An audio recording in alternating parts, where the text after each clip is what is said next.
Once you have the sheet format linked and set up how you like it, you can then save it so that you can use this exact same format on a multitude of parts. In order to save that, you can drop down to File,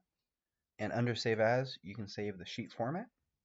and you can either save it in the standard location, or I have one saved in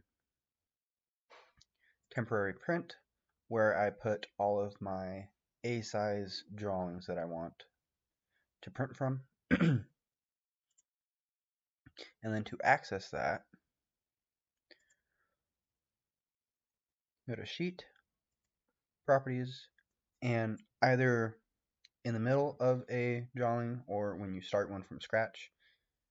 instead of selecting through the standard ones, you can use this browse feature. You can find wherever you saved your thing and open it,